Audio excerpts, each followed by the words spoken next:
The Property Show is offered to you by Thomas Oliver. Outstanding financial services.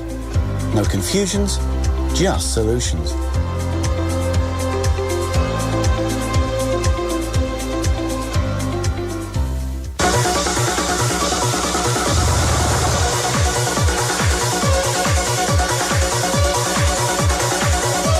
The Property Show is produced by Ilole Vanu and presented by Karl Knipe, partner at the Kings Group Estate Agency.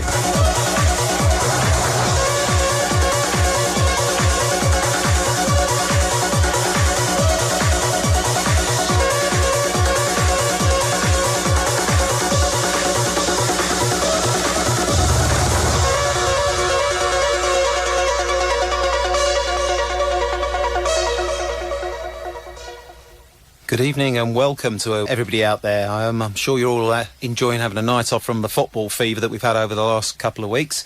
Although it does feel like, I suppose, back in Greece it's been that warm here. Another lovely day again today. This evening we've got a really fantastic subject to talk about, the property crash of 2018. Got with me a couple of guests and another one will be joining us online soon. So with me this evening is Russell Quirk, the Emoov CEO of the Emoov Group, which I think comprises of Tepelo and Urban.co.uk.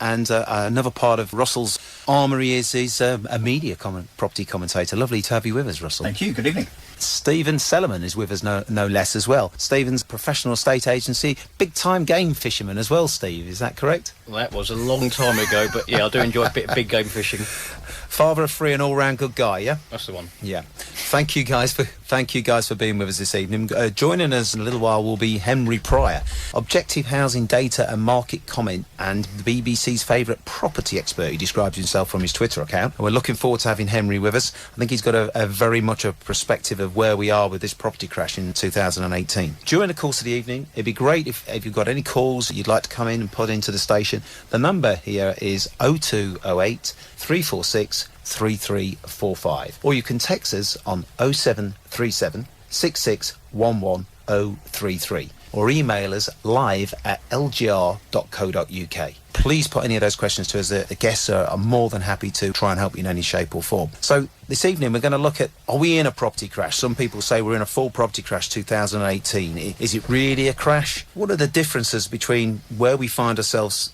today and 10 years ago? You know, there's a market that much different to then. Is the situation different? And because of that, should people really be thinking about selling, or is it a good time to buy? Well, I think the community out there just wants some kind of guidance all the time. And the other major issue is there's so many mixed messages out there that are coming from all different sources of media. Even ourselves tonight, I'm sure we're going to get quite a few different views on things. So we're going to try and cut through all that and get some facts and get some understanding of the marketplace. And hopefully it's going to be factual based, not just touch it finger in the air. So what I'd like to do now is I'd like to speak to Henry Pryor. Good evening, Henry. Are you there? I'm here. Good evening to you, Carl. Oh, it's very nice to have you on the show. Well, I'm sorry I can't be with you. I apologise. Business commitments keep me out of London tonight, but I wouldn't have missed this for the world, and I'm very flattered and very grateful for you taking the trouble to make the connections, and your back office team have done a brilliant job. Thank you so much. Oh, well, that's great. That's great. So, Henry, property crash 2018.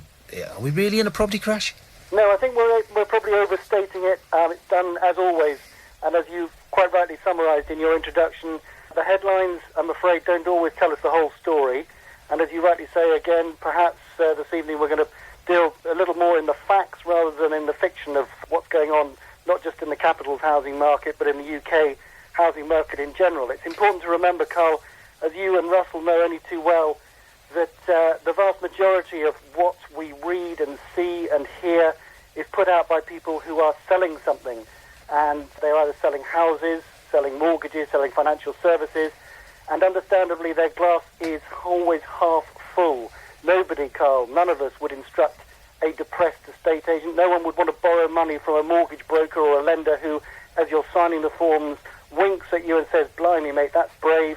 Our analysts think that rates are about to quadruple. So most people involved in the housing market are selling a product or a service, and their experience tells them that if you want more business, you have to be optimistic. And whilst an awful lot of people, particularly present company this evening, who've been very clever, very wise to collect together, have an interest in trying to paint the story as it really is, inevitably marketing and spin gets in the way, and sometimes these numbers get inflated and perhaps the view is looked at slightly differently. Henry, are you really saying estate agents don't tell the truth? Is that really what you're saying?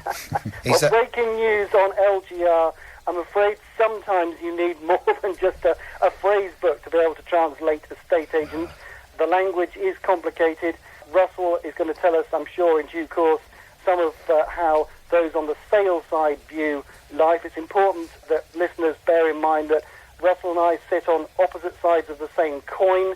He predominantly on the sales side. That sounds painful, sitting on the opposite sides of the same coin. That's well, probably on the buying side, my view might be slightly at odds. But fundamentally, what we're interested in is a functioning and robust market where people can buy, sell, rent and let. And it's important that this evening, here we are in the middle of 2018, listeners understand that there is a market. You can transact, you can trade. It's just not the same market that we had 2 years ago. So what are you saying? You're saying that the market's fallen in that time, then? Well, I would cite, having rubbished, obviously, what the industry pumps out in normal times, I cite two reports out this morning from top-end agents, Knipe, Frank and Savills. Their numbers tell them that deal prices are different from where they were 2 years ago. My own personal experience is that, for example, a flat that I bought for a client we exchanged on just last week was originally marketed in 2016 at £2.25 million. We bought it, we paid £1.7 million. So there is a big difference in what people are actually accepting, and rather than the asking prices, which is something that people fixate on rather too much, in my opinion, the actual transaction values, if you look at the UK as a whole, the gap between average asking prices and average sale prices currently sits at 26% on average. That's £79,000. That's primarily because, inevitably, average asking prices, when we quote those and talk about those, they're sourced from big organisations like Rightmove, that massive property portal I'm sure many listeners will use as they're studying their property porn. They're taking into account the averages of asking prices of the 50%, Carl, 50% of properties that go up for sale that never actually sell. No, well, they're probably too much. But I've got to say this. My producer Iro was holding her head to her hands when you were talking about the 2.25 for 1.7. I know that she's thinking about selling a property herself, and I think she's just collapsed. So sorry about that. The important thing for people to remember is, though, that there are transactions. The market, the sales market, is driven. We describe it within the industry, driven by the 3 Ds: death, debt and divorce. And even now, as we work up through the remainder of 2018, through those final 2 quarters towards ultimate Brexit on the 29th of March next year, there are still people who are going to have to sell, but people who will have overextended themselves, people who will have to pay their quarterly VAT bill, people who will be shaking off the spouse they said they would love, honour and obey for the rest of their mortal days. These people are still going to have to sell, but are people through 2018, particularly in Q4 of this year and Q1 of next year, are they going to be bold enough to make those decisions, often putting out the sort of money that would make most people's eyes water, or are they going to sit on their hands, and is the market going to suffer as a result until perhaps this time next year? Guys, Russell, what do you think to that? Hello, Henry. How are you, my friend? I'm very, very well. Well, we started off with a friend.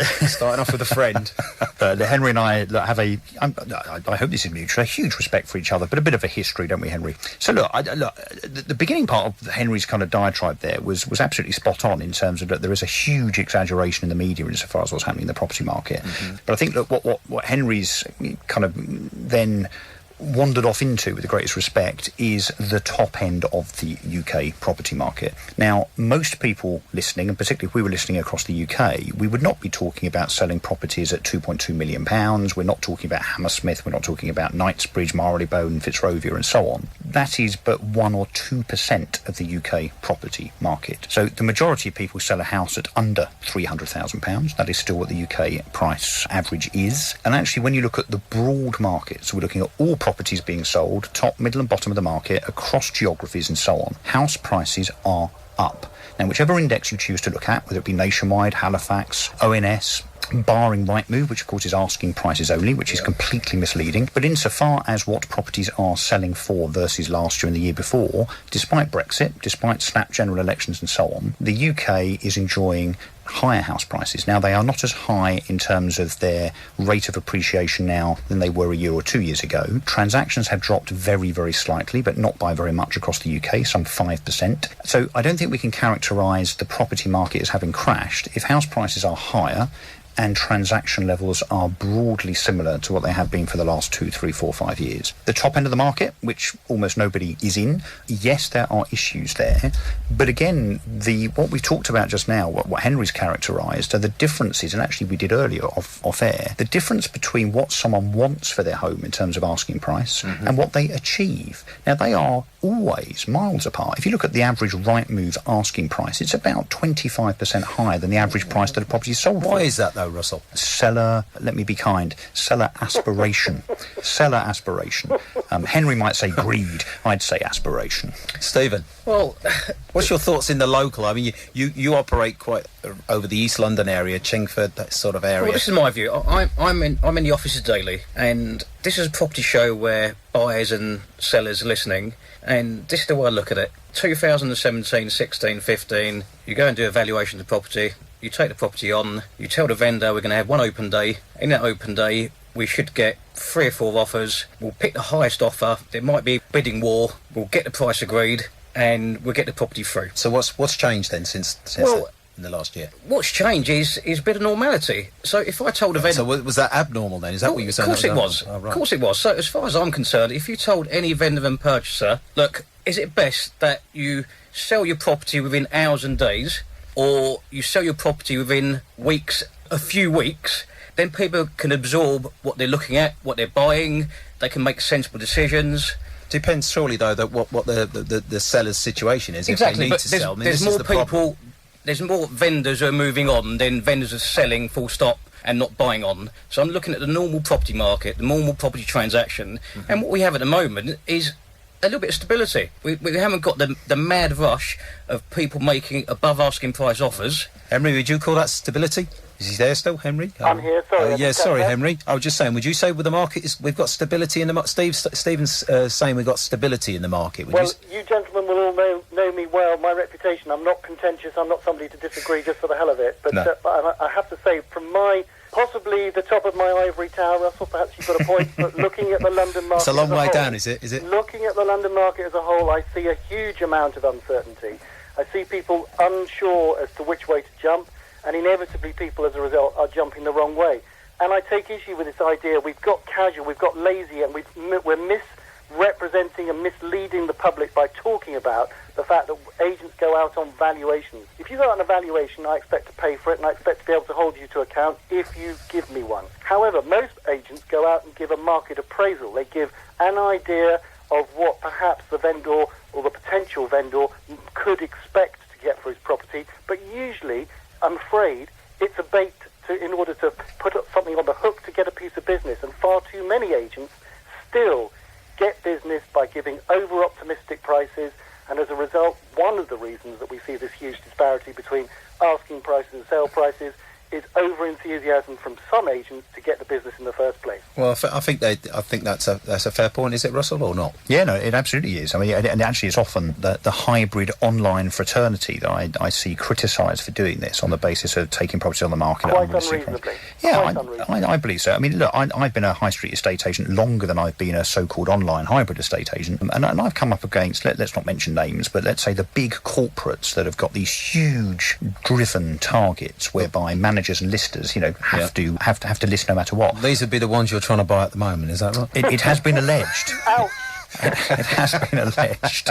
I couldn't possibly comment. But yeah, so look, in short, the high street have always overvalued properties, and therein lies another kind of slightly related sidebar, really, which is that if an agent does get business by over-inflating and then signs up that consumer into a 16-week sole agency agreement, whereby when that property has not sold at the valuation, inverted commas, that agent has set or provided or colluded over with the owner, that is entirely unfair and improper, and actually should be illegal, in my view, that a consumer based is sold a valuation stroke listing on false pretences. And that's actually what high street estate agents, in my experience, no disrespect to people to my right and left here, have actually thrived on, because, of course, you don't let the client go having misled them. Let's remember, forgive me for jumping in here, guys, yeah. let's just remember that Rightmove themselves put out some fascinating data which backs up exactly what Russell's been talking about just now. Right, are we agreeing, Henry? 70% of homes that are sold so far in 2018 were sold by the second agent instructed. Yeah, absolutely right. But is that not a fact that the market changed and the agents didn't change quick enough, or didn't recognise it though? Steve, what's your thoughts on that? Have you seen the last 6 months?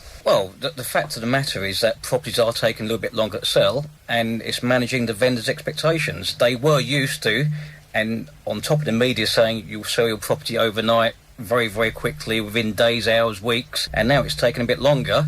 Some vendors are keen to jump ship straight away and look to instruct somebody else. When it should be realistically, if I told any vendor that your property's going to take between 4 and 6 to 7 weeks to sell, that to me is a sensible timescale. Yeah. I think the other interesting thing, and it kind of we touched on it a bit, I suppose, is that people talk about the property market, and we see numbers coming out from Nationwide and Halifax, and, the Nationwide say that house prices are up 2%, and month on month they're up 0.5%, then they're down 0.2%. There were some horrendous numbers, actually, from the Halifax, where house prices month on month had dropped about 3% 2 or 3 months ago. Yeah, I saw that. But of course that is an average that hides all detail. So, when we talk about the property market, you have this blended kind of average. But actually, if you're living in Harlow versus Brentwood versus Taunton versus Keighley in North Yorkshire, the markets are all entirely different in terms of speed of sale, house price relativity versus last month, last year, and so on. A mini satellite area. Yeah, and I think what we find at Emoov is a kind of national business now. You can't characterise the market. The market is hugely different all over the place. Is there anyone on this conversation who can claim honestly to be able to value to within 5%, value a property to within 5%? Well, I think the problem is with that is at the end of the day, it's not what any of us say it's worth, it's what the market dictates, and isn't therefore, it? listening to the Halifax or the Nationwide, or indeed the RICS, anybody coming out with house prices are up 0.3% on yesterday or last month or this time last year, it's a nonsense. It gives an indication of perhaps of trend, but this idea that the consumer, the public, the people wanting to transact, what for most people is their single biggest financial asset, is ridiculous to start talking about prices moving decimal points. Henry, guys, we're going to go for a little break there. We'll be back soon. Before you go, if there's anybody out there who wants to join in this conversation or this argument, although it's been pretty good so far, please give us a call on 0208 346 3345 or send us a text on 0737 6611 033 or send me an email live at lgr.co.uk. We'll be back soon. Pick it up. Thomas Oliver, a representative of Openwork, prides itself on high-caliber quality service, with our senior advisor, Vishal Gurajani, at the forefront. Whether you're seeking advice on a mortgage, life insurance, or a pension, we have the solutions for you. At Thomas Oliver, our financial advisors have a collective experience of over 100 years in the industry. We go above and beyond, trying to meet our clients' requirements in achieving their desired outcome in a friendly and efficient manner. Thomas Oliver is shortlisted for this year's Estas Awards as a mortgage advisor. Thomas Oliver with branch offices across North London, East London, Hertfordshire and Essex. For further information, please call 01707 872 000 or visit thomasoliveruk.co.uk. Thomas Oliver, outstanding financial services. Regulated by the Financial Conduct Authority.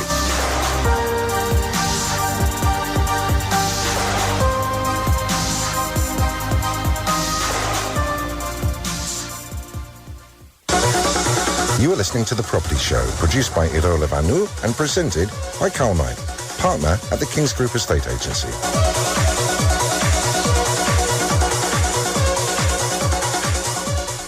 Welcome back, everybody. I think we've got a caller we can go to straight online. Is that Daniel? Yeah, hi, Carl. Hi, Daniel. Thanks for calling in. You got a question for my guests?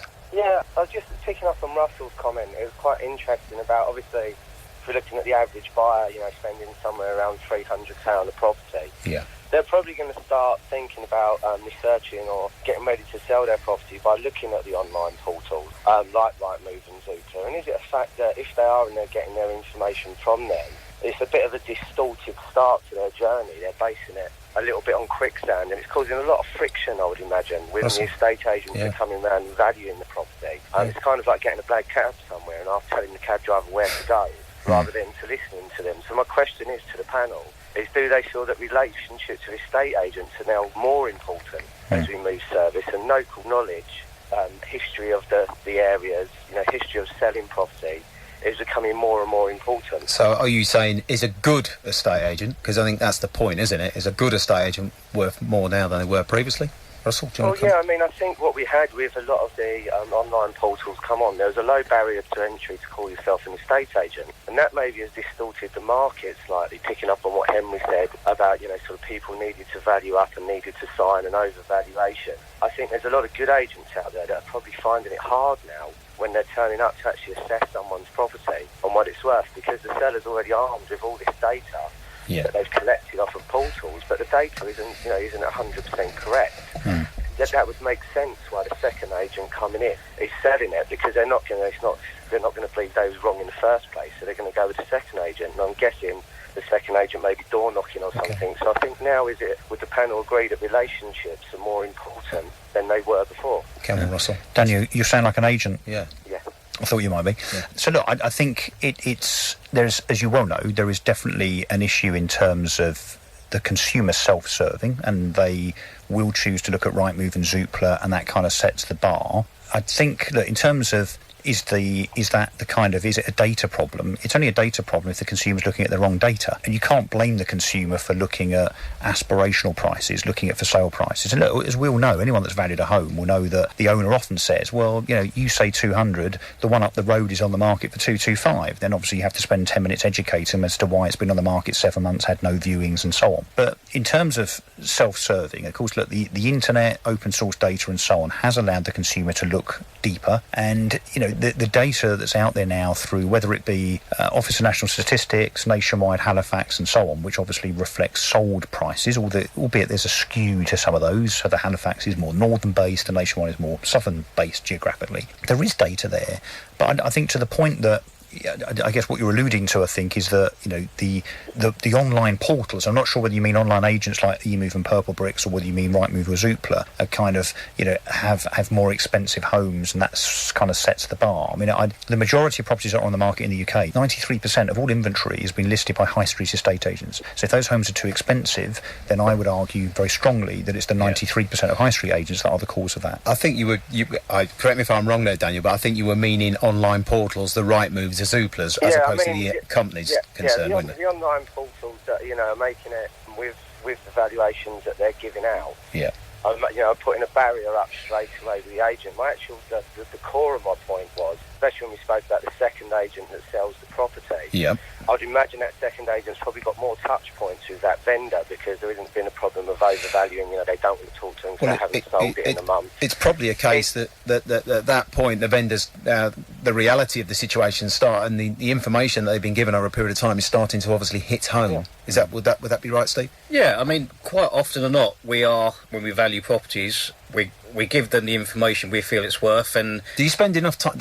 Do agents in general spend enough time on that initial meeting, actually explaining to people? Yeah, I think they do. But the problem with the consumer, with the greatest respect to home sellers, is that, I mean, how many valuations have we all been on where you're the third agent in and you deliver a sense of what that property is going to sell for? So maybe you spread it. So you say, well, look, likely sale price is X. Perhaps you try it slightly higher because there's obviously a difference in terms of wiggle room and so on. How many times has any one of us been able to persuade the owner of that property to list it at less than they had decided to? Because it hardly ever happens. 99% of the time, an agent is probably going to list it at the price the vendor wants. Exactly. And then over a course of 2, 3, 4, 5 weeks, you give them the feedback. Okay. And then reality does set in. That the feedback that we're getting from the consumer, from the buyer, is that the property is not worth that. So I'd even argue that valuations don't matter. So the agent now becomes a validator, not a valuer, and it doesn't matter what we say. You can go armed with 1 million comps and HM Land Registry in your bag if you want, but if the owner says, I hear what you're saying, 150. You say 180, but my mate says it's worth 210, and I'm going to try it at 210. Try getting on a 180. It's never going to happen. Well, so everybody's an expert. One of my colleagues... But they're not. That's just it. Well, they're not experts. One of my colleagues did a valuation a few weeks back, and the lady was 94, and she should have a lot of experience then. Well, she literally... She remembers the property crash of 1935. She literally pulled out reams of paper from Mouse Price, Zoopla, Rightmove, Land Registry. She's a silver surfer. And told him what the property was worth. Right. And that's what it's come down to. Right, yeah. Is that your point? Yeah. That's what I'm saying is, as we've seen 2008. Yeah. It's more about the local agent having the knowledge about the property, having access to the market. Yeah. If we look about the times when we had hot buyers, when we know who's looking to buy, who's looking to sell, and matching them together, that's going to be more important as we move forward, because people are going to become aware, and I think they are becoming aware already that Rightmove valuations, etc., are too high. I think that's a really good point. Thank you for calling in, and we'll carry on discussing. Nice to hear from you. Super duper. Thanks. I think really what he's saying there in a nutshell is, and I don't think it's become any more important than anything. I think it's the same as people used to go to their local butcher or whatever. It's important to have that relationship with the good butchers are good butchers, good bricklayers are good bricklayers, bad bricklayers are bad bricklayers. If you can find somebody who's good in the area they're operating in, then I think it's important that you work with those people. But that's community, and people find that. I think that Daniel's brave attempt there was to try and contend, I think, reading between the lines, that you've got to use a local estate agent because they've got all this wonderful knowledge. And, but my point is, if that wonderful knowledge is kind of avoided, sidestepped and ignored by the consumer because they know best, because they've got access to multiple different data sources and their mate in the pub that tells them something different, then it doesn't matter how local you are, whether you know where all the local phone boxes are in that particular neighbourhood. The vendor's going to put the boxes. You're showing your age. Yeah, so it's the best example I could think of. But ultimately, look, the property's going to go on the market for what the owner wants it to. So I think Steve and I agree. But then it's going to sell for what it sells for. There's no magic estate agent in the world that I've ever met, and I'm 50, and I've been doing this job since I was 5 years old. Whole different story. And ultimately, I've never come across an estate agent anywhere that can persuade a buyer to pay 10, 15, 20 grand more than that property is worth. Particularly when they have the internet in front of them that shows them exactly what it is worth. Yeah. But there is a flip side. In 2013, 14, 15, you probably could persuade a buyer to pay X amount more, because that was the frenzy of the market. And that's why I feel because of the momentum. That's why I feel that today's market for a good agent is better for a buyer and a vendor, not what we had a few years back. No, stability is definitely good. No one likes terrible buyer-led markets or seller-led markets, for sure, because they don't really benefit anybody. Trying to get to stability in terms of pricing and transactions is absolutely the best market. So just going back to the point of the actual show tonight, so are you guys saying that we're not in a property crash anywhere, not in London, not in central London? Are we saying that? I definitely am. I've got the numbers for the last three crashes. Are you interested in this? Yes, go on. Oil crisis 1973. Guess how much house prices went down at that time? Go on, give us those numbers. They went up 11%. Right. Okay. Interest rate hike around 89, 90, 91. Yeah. Actually, the worst time that was I can ever remember being in an estate agency where interest rates were 15%. People couldn't afford to keep their property, chucking the keys back at building societies and banks. House prices actually only fell from their peak to their trough 12%. I don't even think that's a crash. 12% is a correction. It's an inconvenience, I would say. Well, it is, but it's not if you're a first-time buyer. You've got a 100% mortgage at that time. Oh, yeah, no, indeed. Yeah. But it's not, when we talk about crashes, we think about Wall Street in the 1930s, where house share prices dropped by 78%. Countrywide, friends that have been mentioned by Henry earlier on, their share price crashing 60% in 5 days. 2007, 2008, so between September 2007 and April 2009, that particular crash, the kind of global financial crisis, house prices only fell from top to bottom 18%. I'd argue, I don't think in this market, in this country, and it's different elsewhere, that there's ever been a crash, because ultimately there's more demand than there is supply. We fail to build about 100,000 homes that we should build every year, and we're an aspirational home-owning nation. I can feel Henry coming back on the line now. You just said that there's never been a property crash at all. God, dear me, that phone line will be red hot, I think. I mean, the only way I can explain it, Carl, is this. For the number of offices we have in the areas that we have some offices doing better than previous years, some offices doing worse than previous years. So it's localised, which is what we're sort of saying. Completely localised. Yeah, completely and right, yeah. I can see at the moment all we're having is a correction in some areas and stability in others. Oh, okay. Well, This is the problem that I see that the public have, though, and this is a point I sort of made at the beginning, is that all this information's out there. How do they know what you guys are saying is correct or what Henry's saying is correct? It's so confusing. I don't think you actually physically can. There's too much out there. There's too much information available. There's too many headlines for somebody to make a valid decision. But we're only really talking about the initial asking price. So I think I agree it's really difficult because, whilst I'd like the consumer, the vendor, to listen to the agent, they don't always do that. They will listen to John at the pub and they will look at the wrong stuff on the internet and think that a Rightmove asking price is the same as a sold price, which of course it's not. So, setting the price in the first place is obviously important, but I believe that ultimately it's always a market-led approach, and that, if you're on the market for 4 or 5 weeks, no viewings, guess what? You've got to be realistic enough to chop the price, not just by £500, funny enough, but by a significant amount. I purchased an investment property in Notting Hill that I've refurbished and put on the market. The location-wise, it's completely out my depth. I didn't even know what that particular location was. Henry didn't sell it to you by any chance, did he? No, he didn't. Couldn't pay his fees. Henry, you've lost one there. Couldn't pay his fees. But it's been on the market, valued by 3 agents at $600,000, been on the market now for 4 weeks, not one viewing. And the disappointing thing is, not one agent has actually called me to discuss reducing the price. I've been tempted to pick up the phone and say, guys, what shall I do? And that conversation hasn't happened yet. So unless they know something I don't, and they feel that the top end market, the London market, is going to bounce back, I'm expecting to bring that price down very, very soon. You've been on the market for a period of time, though, yeah? Yes. It's been about 4 or 5 weeks now. But you'll reduce the price, right? I'll have to. And again, my contention is, not to, I guess, 599. 500, but a meaningful reduction. And of course, we know the secrets of the trade here. We know that if you reduce the price of your property enough on Rightmove, it gets relisted and gets sent out by way of the email alerts and so on. I think it used to be 5%. I think it's still 5%, isn't it? So a proper reduction revitalises the listing. No matter what it went on the market at in the first instance. Okay. So at the end of the day, I suppose that then it goes back to my point then. If you're working with a good agent and you feel comfortable with that agent and they're doing things that are proactive, well, sounds like you're not working with the right agent, Steve. Yeah. Well, you want to try an online agency. It comes to some... Yeah. Funny enough... That's what you want to do. Try Emoov. Funny enough... Maybe I'll come and have a look at it tomorrow. One of those... Going to get a discount. Yeah, want a discount. Yeah, one of those is actually an online agent. I wanted to experience the online market, so one of them is an online agent. Not going to mention who. It's not me, is it? I'm not mentioning who. But, I've dug my own hole here, haven't I? Similarly, the similar kind of property that we've taken on in the suburbs in one of my other offices have had 8-9 viewings and is sold.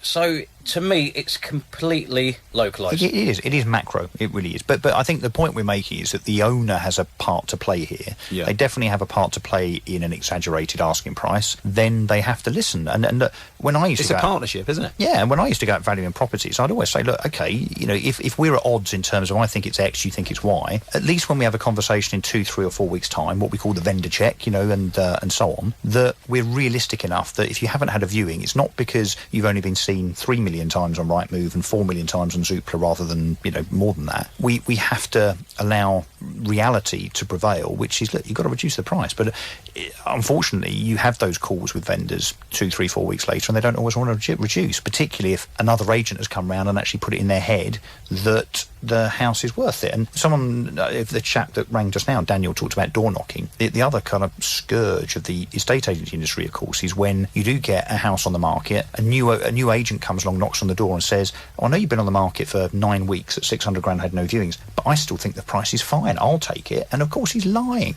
Yeah. The market is the market is the market. But you'd like to think that the public would actually appreciate that fact, because surely at 6 weeks into it, they understand if they're getting the right kind of service back from the agent. But they should. But again, they've kidded themselves in terms of false data and so on. And of course, the problem with property everywhere is that it's not a very sticky experience. So not many consumers buy and sell a lot. I mean, the average now, I think, is well over 10 years, isn't it, in terms of the average time that people actually put a property on the market. Okay, guys, it's been absolutely fantastic being with you. Henry, if you're still listening in, thank you very much for your contribution and your comments. It was great speaking to you. Yeah, it's really good. Thank you very much. Enjoyed it. Thank you. Thank you very much. Stephen. I suppose that we're left with the age-old conundrum about facts then, isn't it? I think in 1770, John Adams argued in defence of the British soldiers on trial for the Boston Massacre. Facts are stubborn things, and whatever may be our wishes, our inclinations, or the dictates of our passion, they cannot alter the state of facts and evidence. You've got that as a potential thing to think about, or you could just basically say garbage in, garbage out.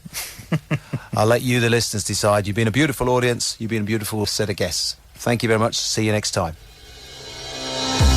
The Property Show was brought to you by Thomas Oliver. Outstanding financial services. No confusions, just solutions.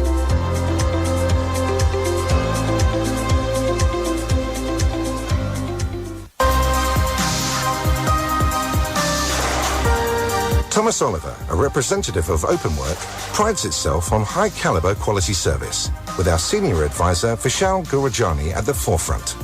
Whether you're seeking advice on a mortgage, life insurance, or a pension, we have the solutions for you.